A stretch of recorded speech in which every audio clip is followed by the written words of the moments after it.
Welcome sa channel ko. Dito ibabahagi ko sa inyo ang mga kwento ng pag-ibig. Mga kwentong minsan masakit, minsan masaya, pero laging may aral. Huwag kalimutang mag-subscribe para lagi kayong updated sa mga story ko.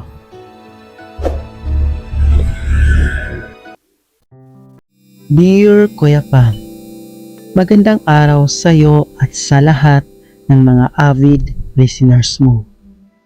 Una sa lahat, maraming salamat at binigyan mo ako ng pagkakataon na ibahagi ang kwento ko.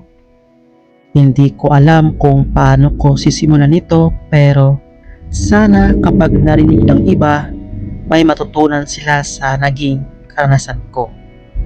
Ang kwentong kong ito ay tungkol sa isang kakaibang regalo na hindi nakabalot sa makintab na papel, kundi sa pagmamahal at pagtanggap.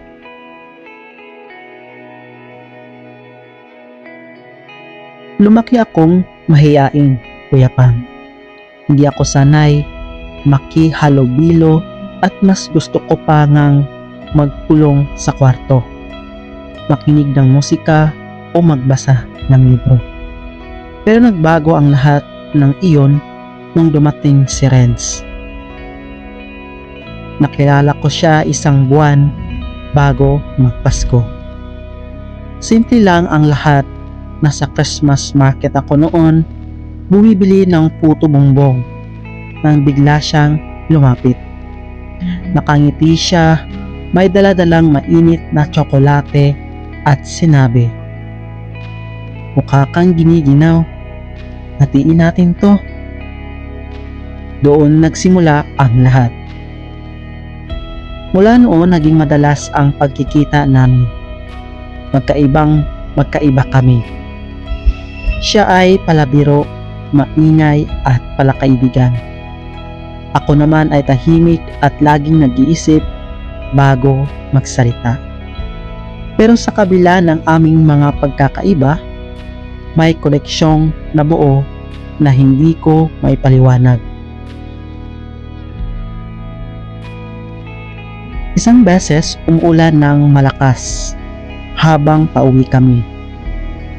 Habang ako'y nagtatakip ng bag sa ulo ko, siya naman ay nagtatawa, sumisigaw at tila tuwang-tuwa sa nababasa ng ulan. Sabi niya, "Minsan, masarap din palang mabasa. Para kang nililinis ng langit." Napatawa ako kahit basang-basa kami pareho. Doon ko naramdaman na kakaiba talaga ang taong ito. Na kahit sa gitna ng unos, nakikita niya ang saya. May isa ring gabi na hindi ko malilimutan. Nagkita kami sa lumang library. Tahimik lang ako noon, nakatungo at lutang ang isip dahil sa problema sa pamilya. Napansin niya kaagad. Walang sinabi, pero bigla lang niyang inilapag sa harap ko ang isang maliit na kahon ng tsokolate. Sabi niya, "Hindi ko alam ang problema mo, pero sana kahit papano gumaan ang pakiramdam mo." At oo, Kuya Pam, gumaan niya. Hindi dahil sa tsokolate, kundi dahil may taong handang makinig at umintindi ng walang hinihinging kapalit. Lumipas ang mga linggo at mas dumami pa ang masasayang alaala. Nagpunta kami sa parke isang hapon. Habang palubog ang araw, dahan-dahan niyang hinawakan ang kamay ko. Hindi siya nagsalita, pero ramdam ko ang sinasabi ng mga mata niya. "Hindi kita iiwan." Kinabahan ako, pero kasabay noon ay dumaloy ang init sa puso ko. Noon ko lang naranasan ang ganong klase ng kapanatagan. Siyempre, hindi rin mawawala ang tampuhan. Isang gabi, nag-aaway kami dahil nakalimutan niyang i-text ako. Naging malamig ang usapan namin. Umuwi akong mabigat ang loob. Pero kinabukasan, nadatnan ko siya sa harap ng bahay namin. May dalang maliit na cake at nakasulat sa ibabaw, "Sorry mahal." Napatawa ako kahit gusto kong magtampo. Niyakap ko siya ng mahigpit. Doon ko natutunan na hindi sukatan ang pagmamahal ang kawalan ng away, kundi ang kakayahang bumalik at magpatawad.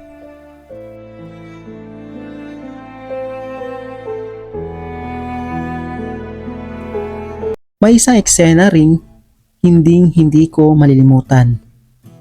Inaya niya akong mag-picnic sa tabi ng ilog.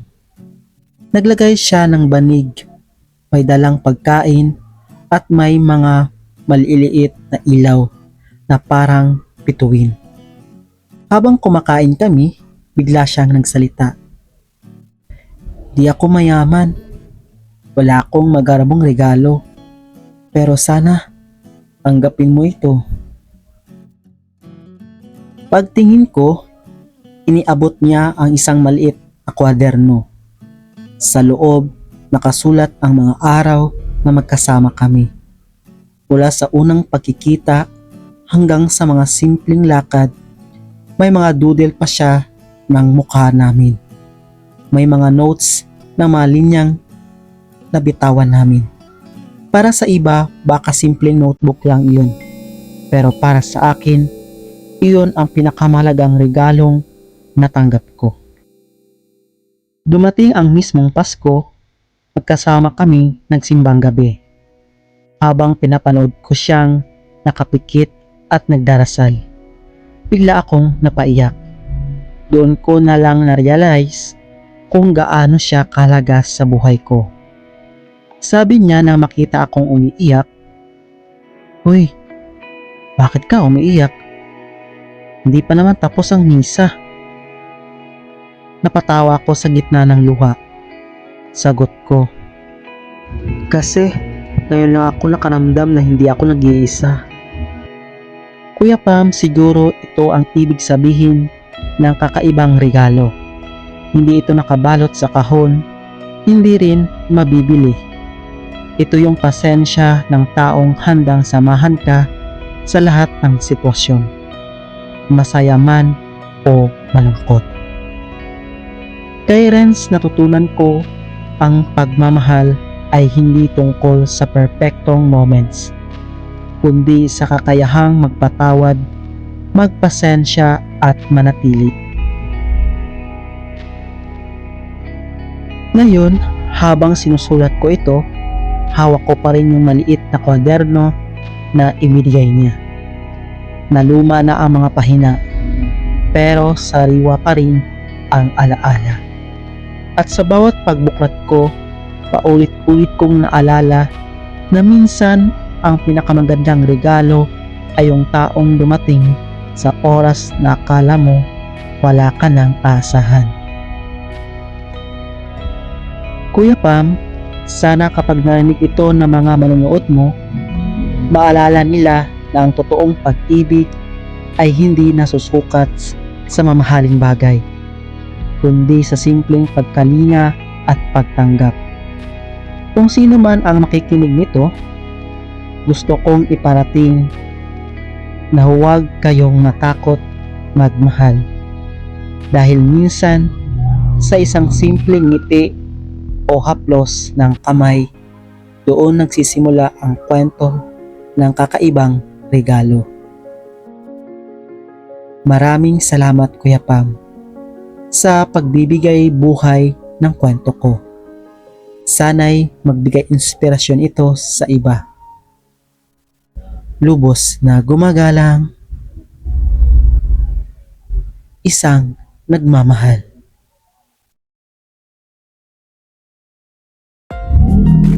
Alright, at doon na nagtatapos ang ating kwento na ipinadala at iniliham sa atin ni Sir Miko.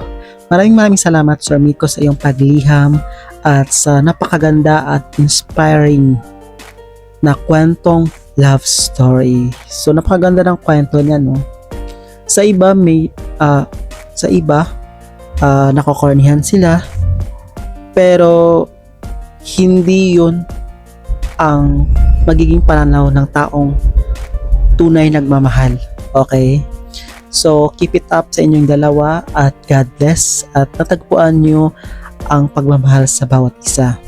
At sana'y tumagal pa kayo ng ilang dekada. Okay? So, alagaan nyo ang pag-ibigan nyo ng partner mo. At sana'y tumagal nga kayo at maging happy ang inyong love life. Alright? So, sa mga bago sa channel natin na nakikinig, pwede rin kayo magliham o sumulat sa akin via Gmail or Facebook Messenger na nasa bio ko. So, hanapin nyo lang sa wall ko, andyan yung updated Facebook page ko at sa Messenger. Pwede nyo akong i-email, pwede nyo akong i-chat or i-add sa Facebook. Alright? So sa mga hindi pa nakapag-subscribe, please subscribe my YouTube channel para mag-grow pa tayo. At kung nagustuhan nyo yung video, please like, comment, and i-share nyo na rin sa inyong mga wall or Facebook or other social media accounts. Maraming salamat sa inyong patuloy na pakikinig sa ating channel, okay? So ito muli ang inyong Mr. DJ na si Kuya Pam para sa Dear Kuya Pam. Have a good day and bye-bye. God bless.